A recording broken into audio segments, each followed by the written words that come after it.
Hello and welcome, I'm Roy the Bannerlord, and I'm going to be playing Crusader Kings 2 today. And I do plan on making more Bannerlord videos. I enjoy doing that. I'll be making another one, let's say, by tomorrow, by at least 3 p.m. Eastern Time. Maybe earlier, if I can get it done earlier, but by at least 3 p.m. And this video, I'm going to be doing a series of Crusader Kings 2. So, I'm going to be playing as the Duchy of Apulia. And as you can see, I've got quite a few potential enemies or allies.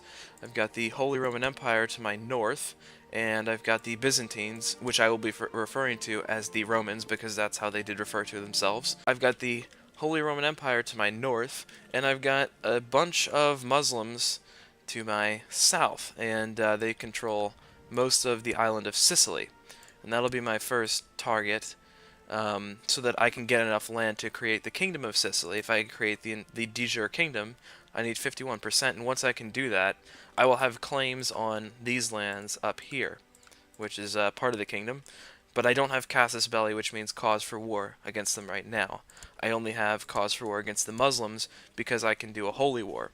You can do a holy war as a Catholic against a Muslim or vice versa, or as an Orthodox. As you can see, they're Orthodox over here.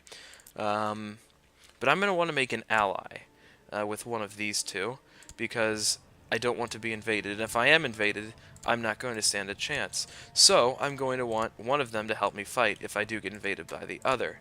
And the Empire, I'm going to be referring to them as the Empire. They have a couple different people, but they don't like me very much. So let's look at the Romans. I'll start the time, so you guys can, that's not just paused. He and daughter, and I will marry her, try and marry her to my son. Oh, he doesn't like me, or he's too lowly, apparently. Matrilineal? Nope, they don't like me. So I'm kind of in a shitty situation right now. He's already married to someone.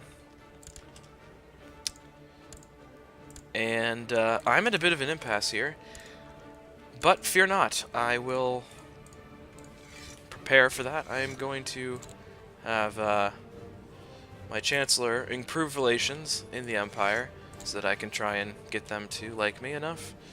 I will have my Steward collecting taxes, which gives me a lot of money. My Spy Master is going to be plot discovering, scheming, and as you can see in southern Italy, it's kind of a cluster right now. There's Orthodox and Catholics because the Romans used to own, Sicily, part of Sicily at multiple times. So there's Orthodox in the south, and I'm gonna have to send my my court chaplain to convert them. Now I do have Gavelkind, which means that when I die, my titles are going to be inherited by different sons. In order to change that, I need legalism number 3. That is, I already have that, and I need to change the administration to late. And to do that, I'm going to have my counselors support me in the vote, which and sometimes they don't, if they don't like you enough or they don't like the law. So you have to have them like you in order to get them to vote for what you want, which is, in this case, late feudal administration, so that I can get primogeniture, because I don't want my lands being split up by my sons, because I have 3 of them. And now I have most of the counselors supporting me, and I can change it to late administration. Usually they would vote on it, and most of the time they vote no. So I'm going to try and make an alliance with the Croatians, because those are close, and they're probably going to ally me. Nope, they don't like me. It's probably because it's the only... I'm going to try and find a nephew if I'm going to marry matrilineally. I don't want to have one of my sons marry matrilineally, and then, which means that the children are of the mother's dynasty, for those that don't know. And they are going to accept the marriage proposal and the alliance, which is fortunate. The King of Hungary. Now, what I like to do on this start date, I started in 1066, sorry, I almost said 1257, because I'm used to that mod, is marry one of these 3 dukes in Hungary, because they are, if you marry one of them, then all of them will be in an alliance with you. So I'm going to marry my bastard daughter to the Duke of Ungvar. I hope that was pronounced correct. I'm sorry if you're from Ungvar and I pronounced your place wrong. He's not going to accept my alliance, but this guy will. I don't want to spend any money on making allies with Dukes of Hungary. They only provide me a couple thousand men. It's not worth it. I need to save up to create 2 duchy titles, because if you try and create the kingdom, you can't unless you have 2 duchy titles. And basically how this game works is it's set up by counties. You see these counties I'm clicking on, and then they're separated into duchies. And then a duke can have certain counts in his duchy. And then it's kingdoms. As you can see, these are the de jure kingdoms, which basically means by right from French/Latin.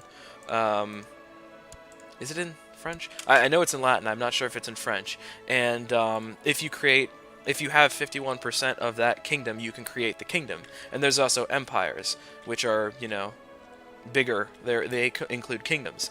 And there's also inside counties. I forgot to mention there's baronies, which are these things right here. They're smaller vassals that control only 1 castle. And I have quite a few allies now in the continent. Well, you know, or Europe. And I'm going to go for a holy war, and my counselors are. I have to vote on it, and they are going to want to vote for it. Yes, because they like killing other people and taking land. I'm going to call the Croatians into the war. I am going to call the Duke of Transylvania, I know I pronounced that right, and the Duke of Nyitra.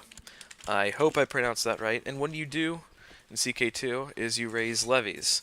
There's 2 types of levies. There's one from the land that you yourself own. I govern the county of Cataranzo, and Apulia. And then there are the counties that your counts own, and they give you substantially less men because they keep some of their men home for their defense, and you get very few. And you can actually change how much they give in taxes or levies in the obligations tab.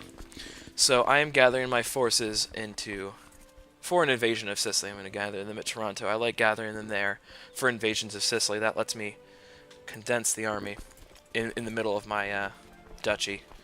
I like to call it a kingdom, but I'm no king.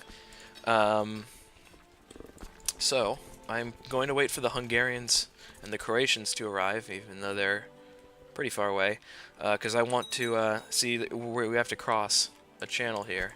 And crossing is not fun. That's going to take a lot of attrition.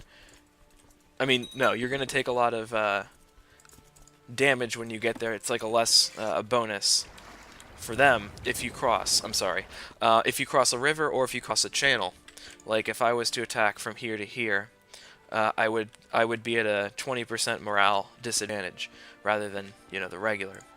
And the Romans are losing quite a bit of land. They're at war with the Seljuks, the Turks. They're invading the Kingdom of Armenia, and if they win, they get all of this land right here. So the Romans are not having fun. They have 15,000 men. The Seljuks have 22,000. Harold II still owns England. The Norman conquest is going decently well. Harold Hardrada hasn't really done much in the war. William is winning slightly. As you can see, he has 13,000 men. Harold II of England, of Godwin, has 8,000. And 14,000 are loyal to the King of Norway, Harold Hardrada, who, well, actually, he's got the best chance, I would say, because he's up in the north, and then the English are probably around here. Oh, William already occupied London, and they're fighting down here. Well, he can just occupy land, and then once they're done fighting, he can swoop in. That's what I would do. And that's the politics of Europe for right now. So as I was saying, if you cross, you die. I mean, you don't die. If you have like 20,000 versus 1,000, you'll win. But what I'm going to do is I'm going to take my army, put it on a boat, as you see, and I'm going to land in Palermo and start sieging that. Once my Hungarian and Croatian allies arrive, I guess, you know, from the mainland. I don't know where they're going. Oh, here they are. Here they are. They're crossing. Okay. Once they get to Reggio, I will move in from here, and it'll hopefully be a victory for Christendom. I mean, you know, I want the land. I would take the land if they were Catholics or Muslims. It doesn't really matter. Like, I plan on taking these Catholics' land. I'm not fighting them because they're Muslim. I'm fighting them because I want their land. And as you see, um, southern Italy is a cluster.